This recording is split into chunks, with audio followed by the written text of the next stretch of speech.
प्रभु पद रत भव विरत नित बंदो भक्त उदार। भक्त श्री शंकराचार्य का संक्षिप्त परिचय है। शंकराचार्य का नाम ज्ञान और भक्ति के जगत में प्रसिद्ध है।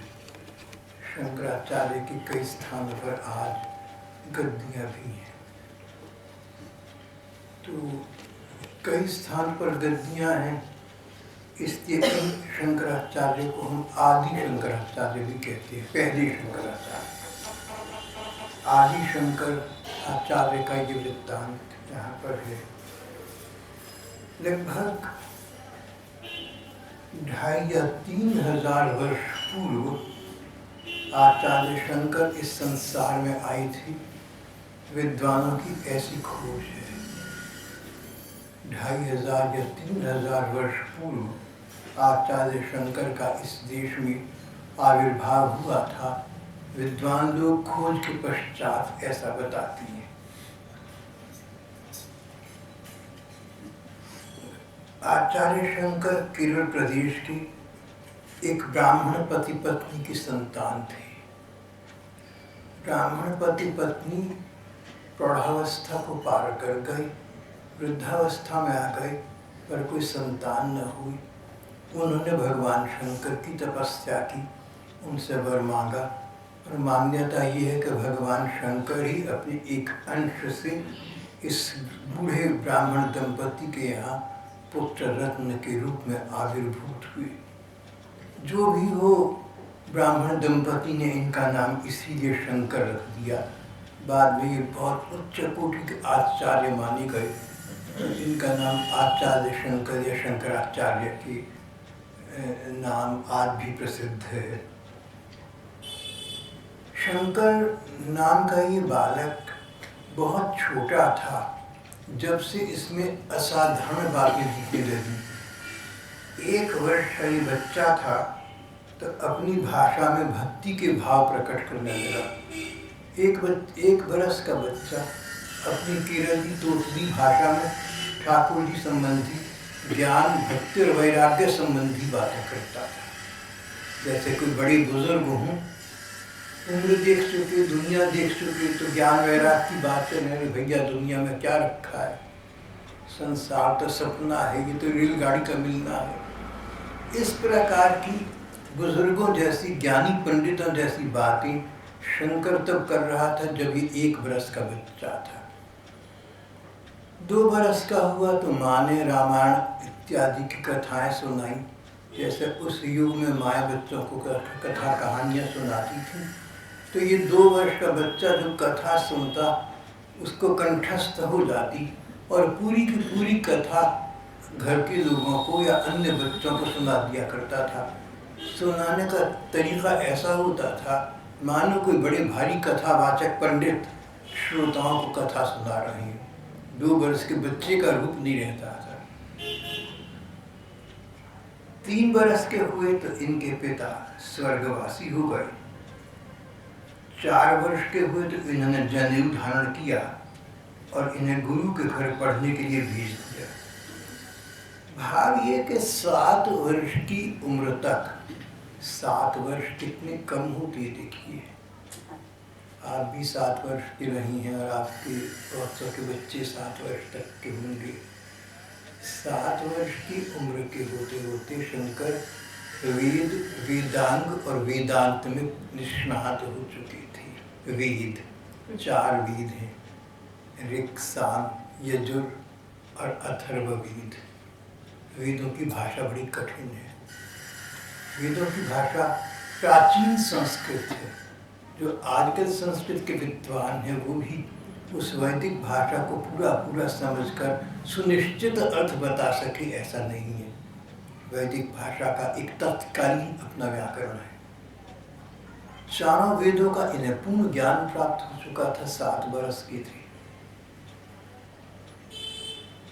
वेदांत से मानो इनके जन्मों का परिचय। वेदांत, वेदों के अंतिम भाग को वेद जमा अंत वेदांत कहते हैं। ये उपनिषद भाग है। लगभग 150 उपनिषद इस देश में है। 14 उपनिषद तो सब जगह आजकल भी मिल जाती हैं। तो उपनिषदों के वेदांत के ये माहिर हो गए, उसमें कुशल प्रवीण हो गए, दक्ष हो गए। फिर वेदांग का इन्हें पूरा ज्ञान हो गया। वेदांग, व्याकरण कहिए, संगीत विद्या, गांधर्व विद्या इत्यादि कलाएं, आयुर्वेद, ये सब वेदांग में आती हैं। वेद वेदांत वेदांग का इन्हें परिपूर्ण ज्ञान हो गया। उसमें स्नातकोत्तर परीक्षाएं मानो इन्होंने प्राप्त की हों और उनमें अद्भुत लोक विलक्षण दृष्टि से निष्णात हो गए। 7 वर्ष का बालक निष्णात, एक्सपर्ट, स्पेशलिस्ट, क्या प्रतिभा होगी शंकराचार्य में। आदि शंकर की बात कर रहे हैं। पहले शंकराचार्य की बात चल रही है। आदि शंकर 2500 या 3000 वर्ष पहले हुए थे, ऐसा विद्वान लोग बताते हैं। 7 वर्ष के होते होते पिता तो सिर पर नहीं रहे थे, केवल माँ थी, लेकिन इन्होंने इतना ज्ञान प्राप्त कर लिया मानो काशी के प्रकांड पंडितों के ये धर्म गुरु बन गए। 7 वर्ष का बालक।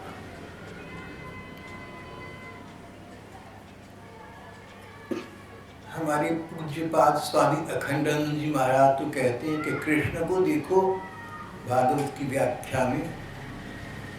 स्वामी जी कहते थे इस कृष्ण बालक को देखो, 7 वर्ष का बालक 7 दिन रात तक अपनी छोटी अंगुली पर गोवर्धन पर्वत को उठाई खड़ा रहा, और जब बातचीत की तो छोटे से मुंह से बड़ी बड़ी बातें निकल रही थी, मानो बड़ा ज्ञानी विद्वान बुजुर्ग हो। श्री कृष्ण के विषय में तो ये कि चलो भगवान थे, कहीं कहीं भगवत्ता प्रकट हो जाती थी। शंकराचार्य भी 7 वर्ष के अभी हुए थे कि उनको वेद वेदांत और वेदांग का परिपूर्ण ज्ञान प्राप्त हो चुका था।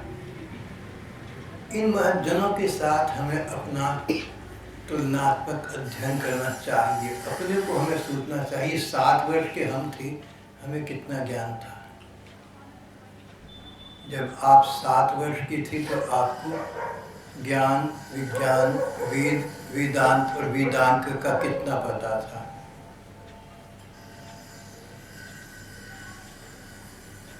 लगभग नहीं, बस अधिक से अधिक उतना जितना माँ दादी ने बता सुना दिया हो, घर के बुजुर्गों ने बता दिया हो, या दादी या माँ की उंगली पकड़ कर किसी पंडित जी की कथा में गए हो, वहाँ कुछ सुनाई पड़ गया हो। लेकिन आदि शंकराचार्य 7 वर्ष के ही थे जब उन्हें भारतीय धर्म ग्रंथों का परिपूर्ण ज्ञान प्राप्त हो चुका था। कथाकार कहते हैं, इसका अर्थ स्पष्ट है, ये एक असाधारण बालक थे, असामान्य व्यक्तित्व थे, पूर्व जन्मों के संस्कार लेकर आए थे।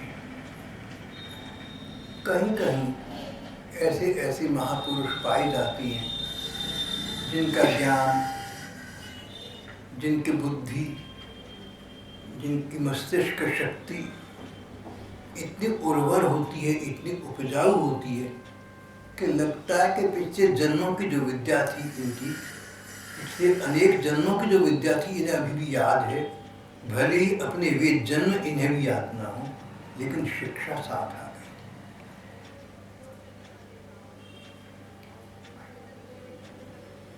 और 7 वर्ष के शंकर पढ़ाई लिखाई समाप्त करके गुरुकुल से माँ के पास घर वापस आ गए। भगवान कृष्ण को देखें तो भगवान कृष्ण 11.5 और 12 वर्ष की आयु के बीच में मथुरा आए थे। आते ही उन्होंने कंस का उद्धार किया। कोवल्यापीड़ नाम के शराब पिए हुए एक बहुत बड़े हाथी का उद्धार किया। चाणूर और मुष्टिक नाम के 2 पहलवानों का उद्धार किया।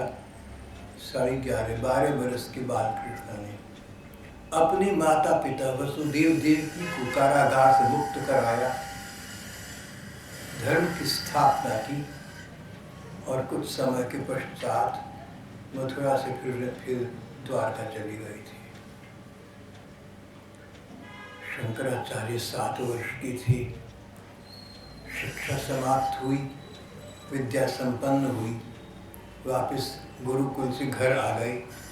बोली माँ, जो तूने चाहा मैंने कर दिया, अब तो मैं संन्यास लेना चाहता हूँ। बेटा संन्यास लेगा? संन्यास में आज की 21वीं शताब्दी वाला संन्यास नहीं था। आज से 2500-3000 बरस पहले जब ये देश वर्णाश्रम धर्म पूर्ण निष्णात था, पूर्ण निष्ठ था, तब की बात है।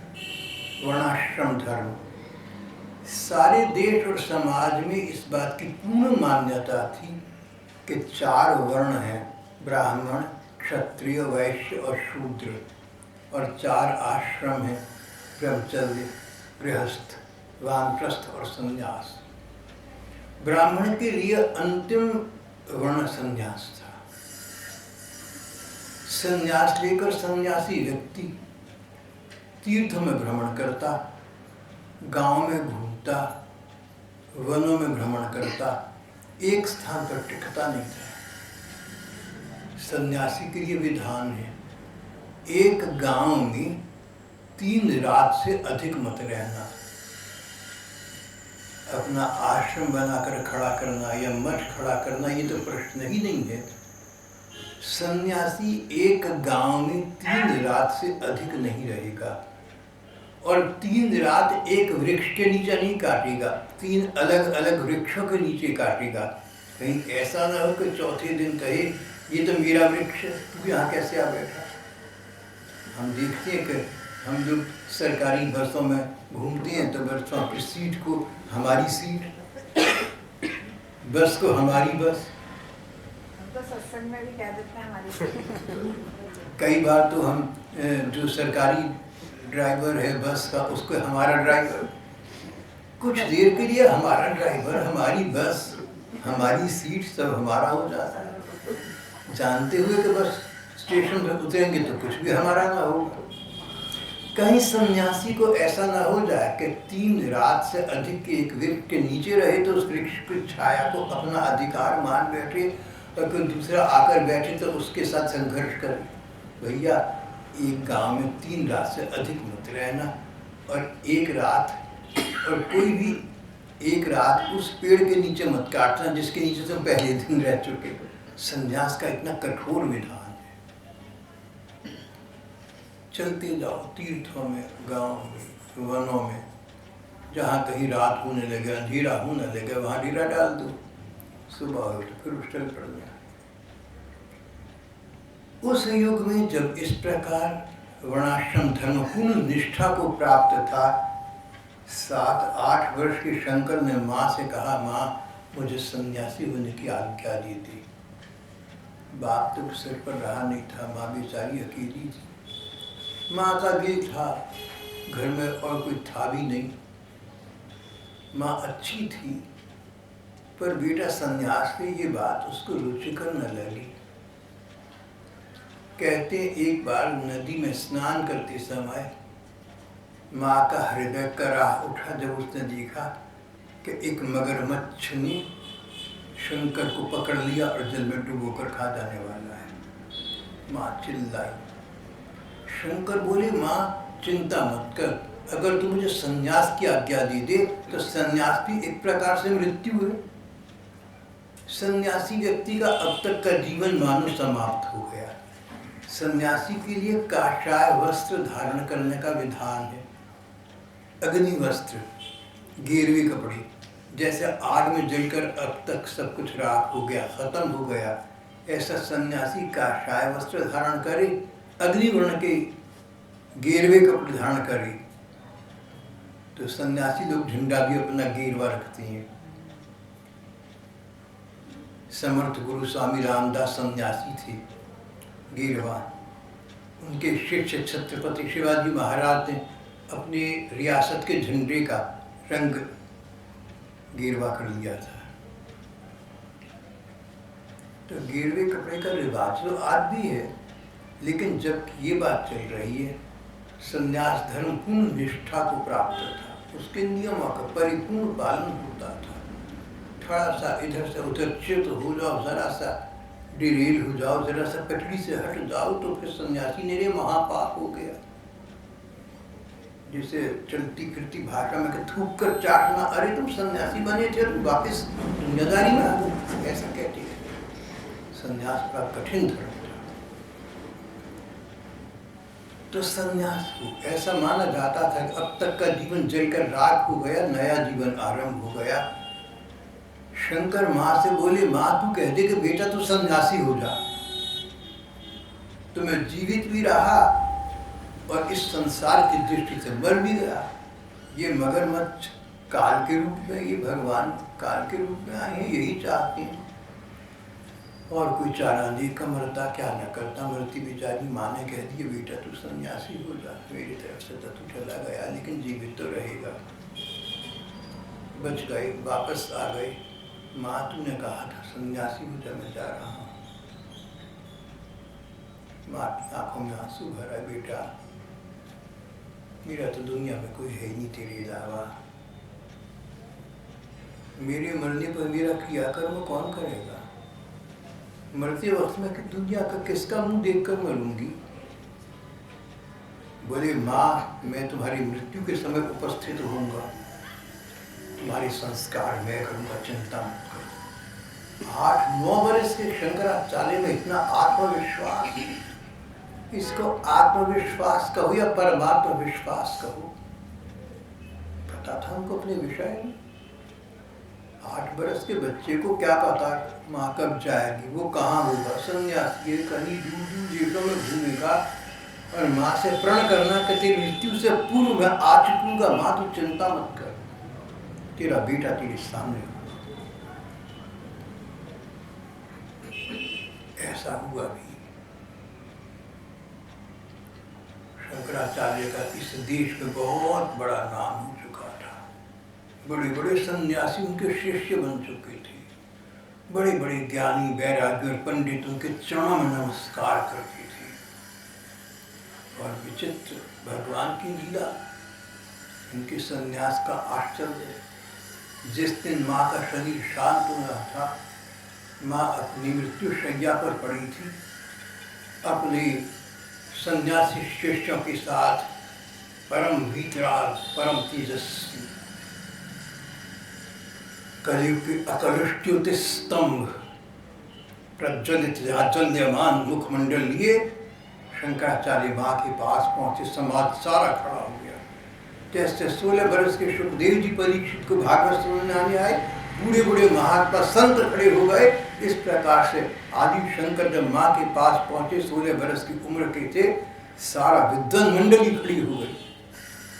क्या माँ का सौभाग्य था जिसके बच्चे का इतना सम्मान है संसार। मरती मरती माँ का चेहरा गौरव से चमत्कृत हो उठा। कथा कहती है परम वीतराग, वीत न राग न द्वेष, कुछ भी तो नहीं, सब बराबर है। कलयुग के अकलुष ज्योति स्तंभ, परम वीतराग, परम उज्ज्वल असमूर्ध मुखमंडल, जाज्वल्यमान चेहरा। और वो शंकराचार्य माँ के शरीर शांत होने से पहले माँ के चरण मस्तक टिका दिया। बड़े बड़े विद्वान और वीतराग ब्राह्मणों के आंखों में आंसू भर आए। कैसा बेटा भगवान ने इस माँ को दिया। सन्यासियों का चूड़ामणि, सन्यासियों का शिरोमणि सन्यासी शंकर, परम सन्यासी। कोई घर नहीं, अनिकेत, कोई डाक का पता नहीं, आज यहाँ कल वहां, बेचारे का घर कौन सा। और चारों ओर शिष्य मंडली, विद्वान लोग उनकी शिष्य मंडली में। और उन्होंने देखा कि हमारे परम गुरुदेव भगवान शंकराचार्य जी महाराज माँ के चरणों में माथा टेकाकर प्रणाम कर रहे हैं। विद्वान समाज रो पड़ा। माँ की आंखों में आंसू थी पर चेहरे पर संतुष्टि थी। आशीर्वाद देने के धीरे से हाथ उठाया। शंकर पास जा बैठे। मां ने शंकर के गले में सिर पर कंधे पर हाथ रखा, शरीर शांत हो गया। शंकर सन्यासी हो चुके थे, सन्यासी का चूड़ामणि थी, लेकिन मां का अंतिम संस्कार अपने हाथों से किया।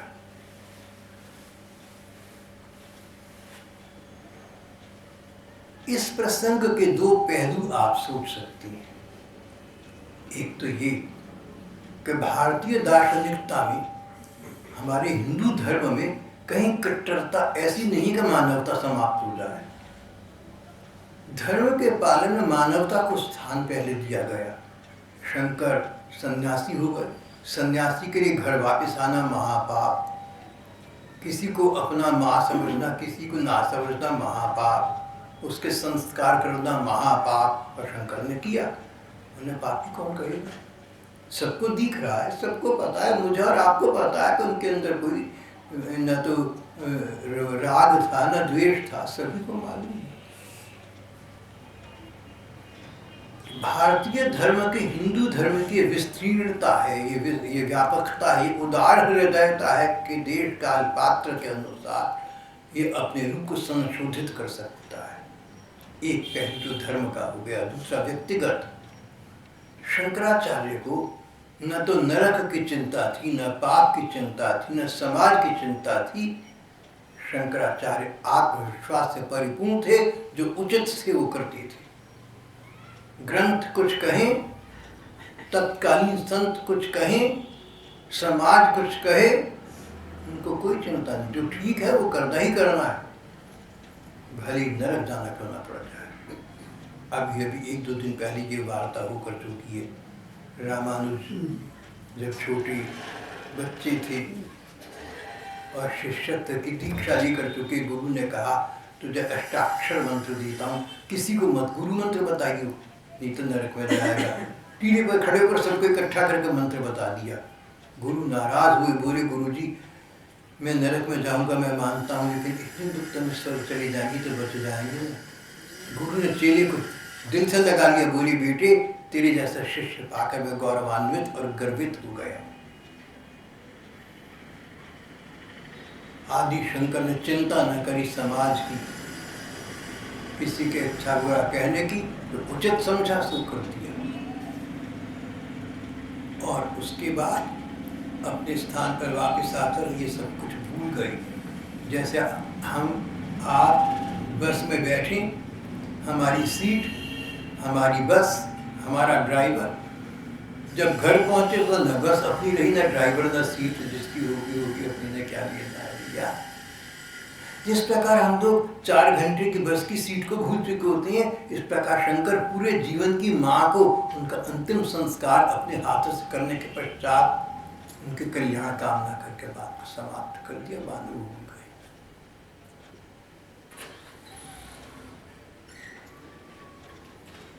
कथाकार कहती हैं 8 वर्ष की उम्र में ये घर से निकल चली थी और 16 वर्ष की थी जब माँ का शरीर शांत हुआ।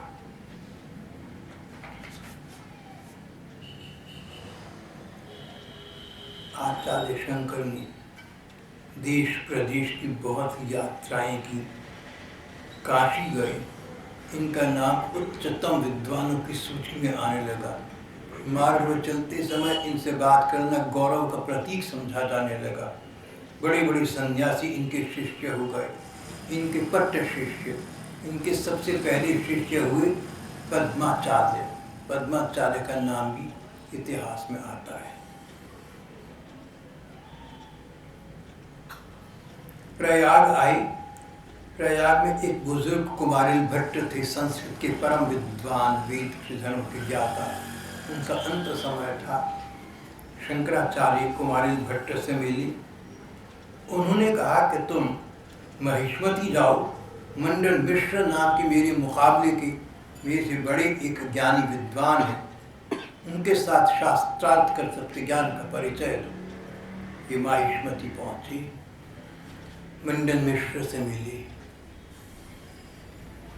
मंडन मिश्र उच्च कोटि के विद्वान थे, भक्त हृदय थे, ज्ञानी थे।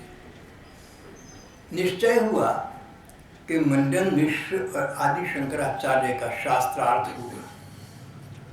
धर्म ग्रंथों को लेकर बहस होगी। निर्णय कौन करेगा कि कौन जीता कौन हारा? कुमारी भट्ट की पत्नी का नाम था, दोबारा कहूंगा, मंडन मिश्र की पत्नी का नाम था भारती। भारती का नाम भी संस्कृत साहित्य में आता है। मंडन मिश्र और शंकराचार्य का शास्त्रार्थ हो रहा था। मंडन की पत्नी भारती को निर्णायक बनाया गया, जज बनाया गया। पति तो मान ही गए, शंकराचार्य भी मान गए।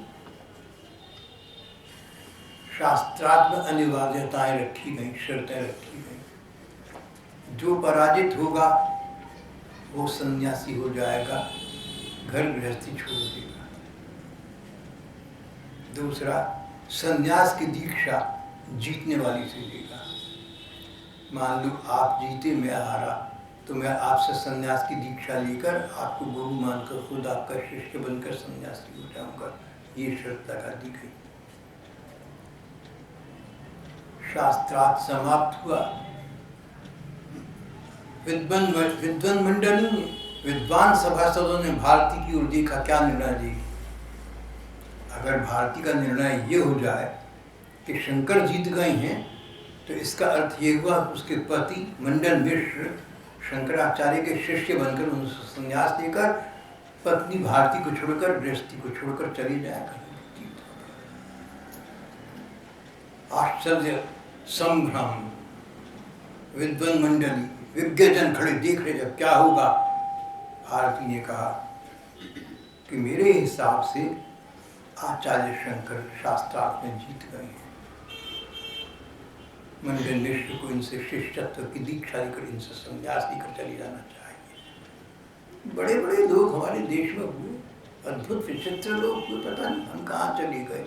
ऐसी बातें पढ़कर अपने पर बड़ा दुख होता है कि हम लोग कहाँ चले गए, हम क्या कर रहे हैं।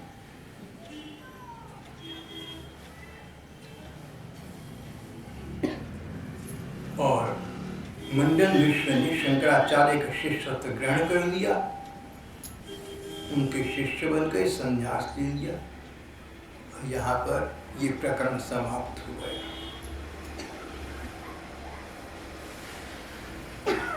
एक बार एक कापालिक शंकराचार्य से मिला। कापालिक, कपाल क्रिया, जब किसी व्यक्ति की मृत्यु होती है तो मैंने सुना है कि घर का कोई उत्तराधिकारी उसके मस्तक को डंडा मार के फोड़ता है।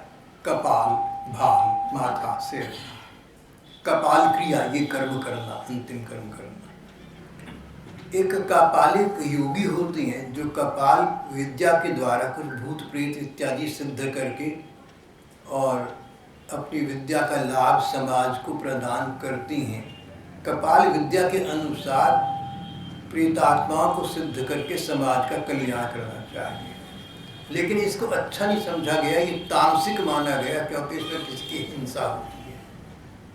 और अपनी तो कापालिक कभी कोई ऐसा कार्य अपना लाभ तो स्वयं उठावेगी नहीं। जो भी हो, एक कापालिक एकांत में आचार्य शंकर से मिला, बोला आप तत्वज्ञ हैं, योग निष्ठ हैं, आप जैसे व्यक्ति का मुझे कपाल चाहिए अपनी सिद्धि प्राप्त करने के लिए, आप आज्ञा दें तो मैं आपका कपाल ग्रहण करूं, पर उसके लिए आपको तत्पर होना पड़ेगा। आचार्य मुस्कुराए, बोले भैया जीवन क्या और मृत्यु का दोनों एक ही, दोनों का अर्थ मेरे शब्दकोश में एक ही है।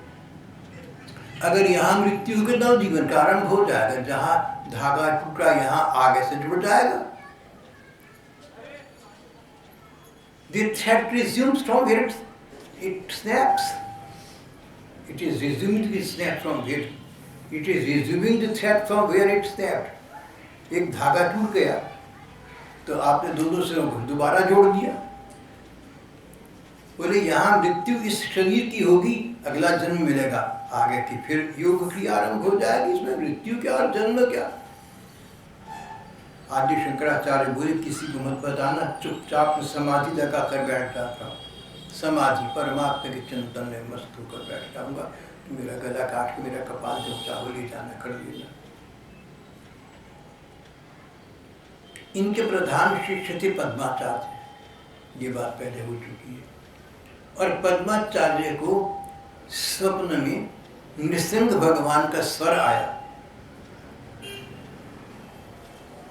पद्माचार्य नृसिंह भगवान को बहुत मानते थे। नृसिंह भगवान का शब्द आया कि तुम्हारी गुरु आचार्य शंकर का एक कापालिक कपाल क्रिया करना चाहता, जाकर उनको रोक लो।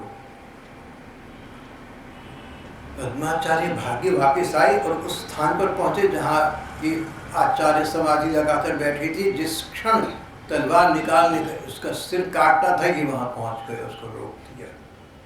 और क्रोध इतना आया कि उस तलवार को उससे छीन कर उसका सिर काट दिया। कापालिक की जीवन लीला समाप्त हो गई।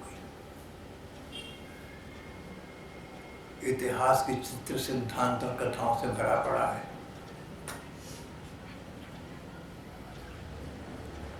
आदि शंकराचार्य ने अनेकों मंदिर बनाई, अनेकों मठ बनाई, करोड़ों लोगों को धर्म के मार्ग पर आरूढ़ किया, लाखों लोगों को भगवान के पथ पर लगाया। उनका पूरा जीवन लोक मंगल के प्रति प्रचार कार्य से भरा पड़ा है। धर्म ग्रंथों की उन्होंने व्याख्याएं की। तत्कालीन समाज में संस्कृत साहित्य बड़ा कठिन था। हमारे सब धर्म ग्रंथ संस्कृत में हैं और वैदिक काल के संस्कृत ग्रंथ तो बहुत ही कठिन है। इन्होंने उनकी व्याख्याएं लिखी। व्याख्या को टीका भी कहते हैं। इन्होंने धर्म ग्रंथों की टीकाएं लिखी।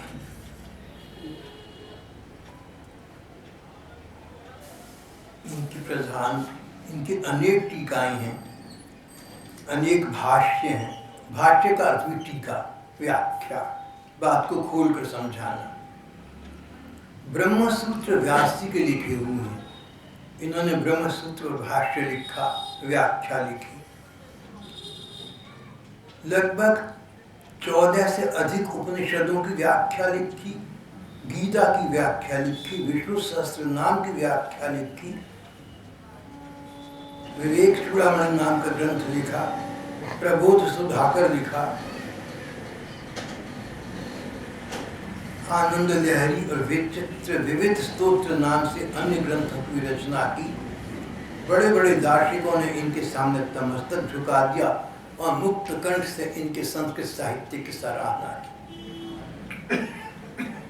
खुले दिल से उनकी तारीफ की, भाई गजब की बातें लिखी है। सबको मानना पड़ा कि कमाल की बातें लिखी है, कमाल की व्याख्या लिखी है।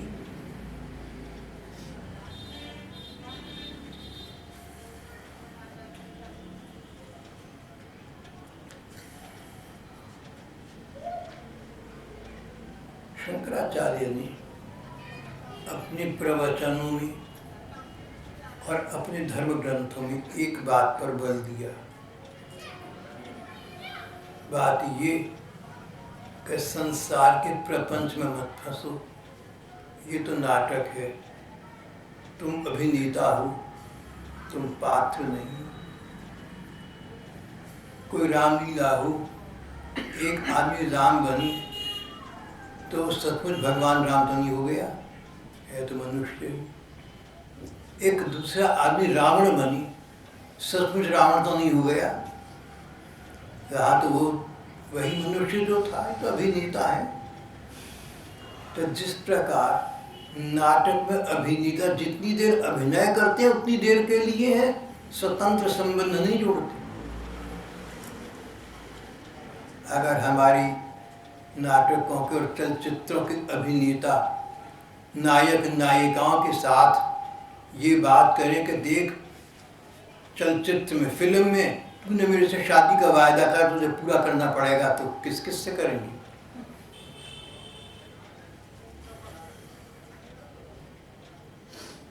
मैंने एक फिल्म देखी थी, नाम नहीं याद, उसका नायक एक कन्या के प्रेम पाश में आबद्ध हो गया और पिता की सहमति से उससे विवाह करके उसको अपने घर बड़े प्यार से ले आया। अंदर गया तो एक सुंदर सी लड़की पहले ही बैठी थी।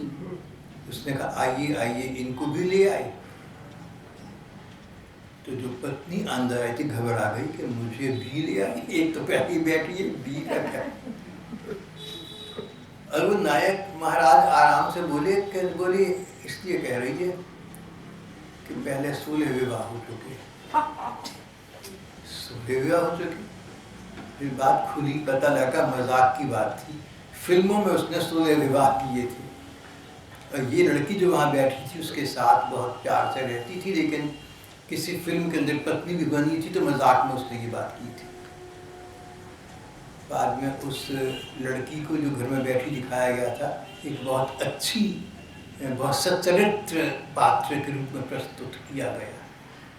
यहाँ भी यही पता लगा कि जो फिल्मों के अंदर पत्नी बनी, निजी जीवन में तो पत्नी नहीं बनी, नाम का मंतव्य था, मन में भी नहीं था कि हम पति पत्नी बनेंगे।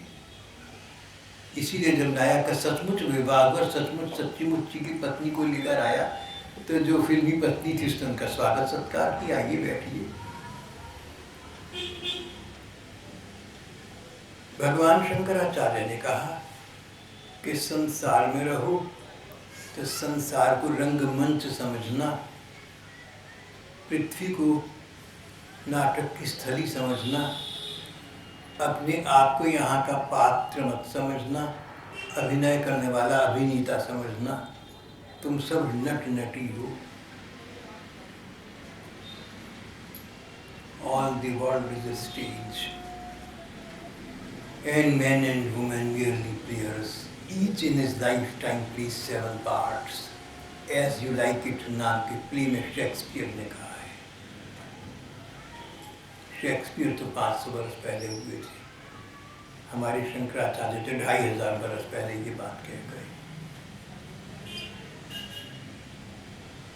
शेक्सपियर का मैं बहुत, अंग्रेजी में क्या कहते थे, फैन, बहुत प्रशंसक हूँ मैं शेक्सपियर का। लेकिन इसका मतलब ये नहीं कि मैं ये ना सोच सकूँ कि जिसने 2500 वर्ष पहले ये बात कह दी और करके दिखा दी, वो व्यक्ति अधिक महान था। शेक्स ने ये बातें कहीं, निजी जीवन कैसा रहा हो सो अलग बात है, साहित्यकार थे, काव्य पुरुष थे, महापुरुष थे, पर शंकराचार्य जीवन में सब करके दिखा दिया। जो कुछ किया संसार में दूसरों के भले के लिए किया और अभिनय के रूप में किया। अपने निजी जीवन में गीता प्रेस गोरखपुर के विद्वानों का कहना है भगवान कृष्ण के परम भक्त थे और उनके भाव में खोई रहती थी। शीश प्रसंग कल यानी अगली बार।